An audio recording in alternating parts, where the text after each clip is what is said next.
Okay, we're going to continue our project. So we have the wheel ready for us. It's clean, it's a little bit still wet. Not a big deal. Now, this is our tires.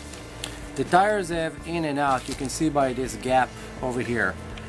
It's mean that where usually you have the advertisement for the company, this is going to be the front, the outside, what you see from the car. The rear will be this way. So to put it in, it's going to be a little bit hard. You have to actually try to squeeze it in a bit while you're turning it. It's like punching a cookie. Put it in, and then if you flip it and you're gonna start working it out, you gently gonna bring it right about there, but you're still not where you need to be. There is small grooves here and there is line here that need to align together. If not, your wheel will never gonna be able to close the right way. So you want to adjust it as much as possible. Now, on the back side, it's a little bit harder to do because you're actually gonna have to lift this lip. This entire part is really hard to do. You have to bring it up. Try when you pull it to pull only the rubber parts of the tire, not the foam. If you will pull the foam out, it's gonna get in your way later. It's kind of hard to explain, but you need a lot of power to do that. You need to have very strong hand, or you need someone to help you with it. Okay, so this is how it's look right now. We have again the lip. It's gonna go inside, but we're gonna start with the easy side. This is just sitting right now on the edges, just so we have something to start with. Okay, it's look like if it's not gonna fit, it's going to fit perfectly. Now I need to shift it just a little bit, just so those holes fit together. I see that there is too big of a gap in one side. It means that I can just need to stretch the tire to a different direction. Now let's go back to the front. The front is much easier to do. Front of the tire right now, we're gonna make sure all the foam is inside, and what you do is this. You're gonna set up the tire, push the foam in, and try to put it. I will take something like this. This is a push rod, actually a part of a push rod for the RC servo, or anything that is not so sharp so you're not making any holes. And what you want to do is start putting the tire into place. It will take you a little bit of a time to do. Take your time, it has to be done right. Those tires to buy pre-glued cost a lot of money,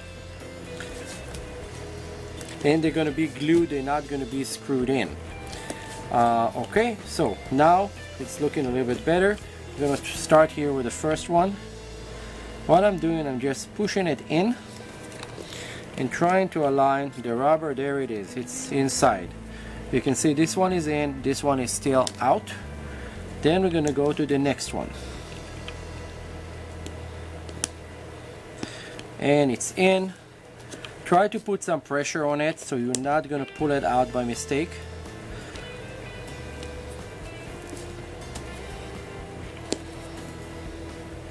Now after you're done with this entire process of putting those in, you're still going to need to a little bit massage the wheel just to move the foam insert inside. It's going to look like the wheel is warped a bit, but after the first time that you're going to start running the car, the wheel will expand and the foam will just sit in the right place and just stay there.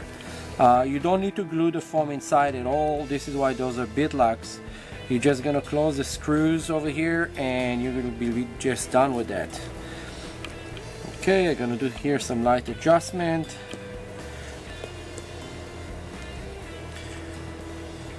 This is something to do when you are very relaxed and have patience. If you don't have any patience and you got annoying people around you keep talking to you, do not do that. You're just going to be frustrating and you're most likely not going to be able to do it the right way. So try to do that when you're kind of relaxed. It will work much easier. Okay, those are in.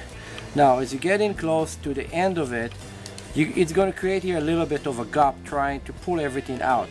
So just be patient, just keep pushing it in. It's all going to catch into place and just stay there. It's just going to try to move until everything is just locked in place. Almost there, and this is only one side. The next video we're going to do the other side, and on the other side is a little bit more complicated when you lock it into place. Okay, now they're almost all there. One more.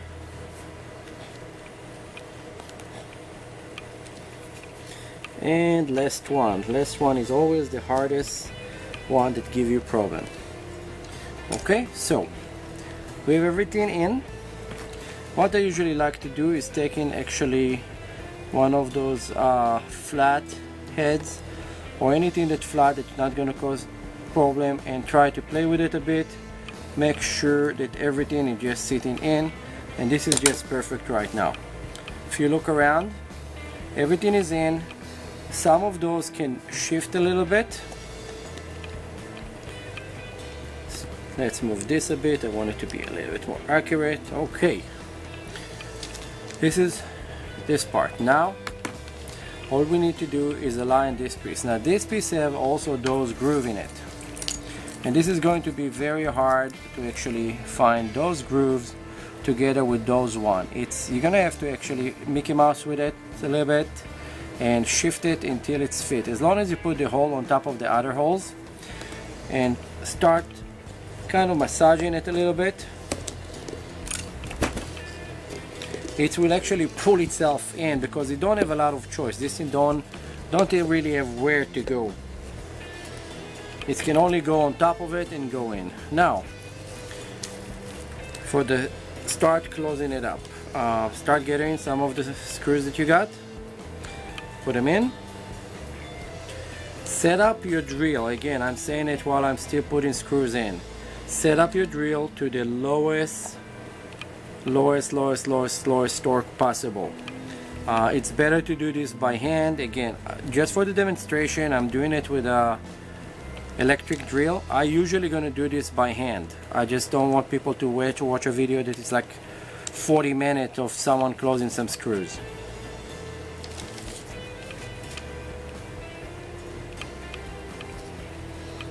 Okay, we have the screws in place, sort of. Again, those are 2.5 millimeters. We're gonna start with the one here. Make sure we are in. We are number 1 on the torque. First one in. Then you're gonna go across and do the next one. And then another one. What you want to do them crisscrossing one from another. And then another one here. And I have one screw that just bounced from here. It's on the table, did not go anywhere.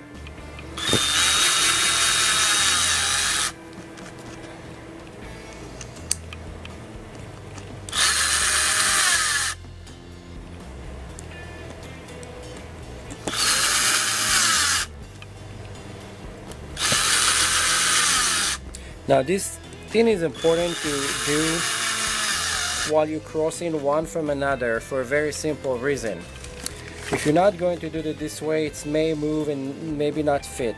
Now after I did that, what I'm going to do, I'm going to massage it a little bit just so everything moves inside, and then I'm going to finish it by hand just so they're all tight and I can feel how tight they are. Now this side right now is completely locked in place, so the tire cannot stretch. Even if you go very fast and the tire will balloon, they're not going to go anywhere. Okay, everything is closed here nicely. Okay, so this is the first one. You can see it's closed nicely. The rim is not up or anything. Now next video, this side we're gonna need a little bit more patience. It's a little bit harder to do.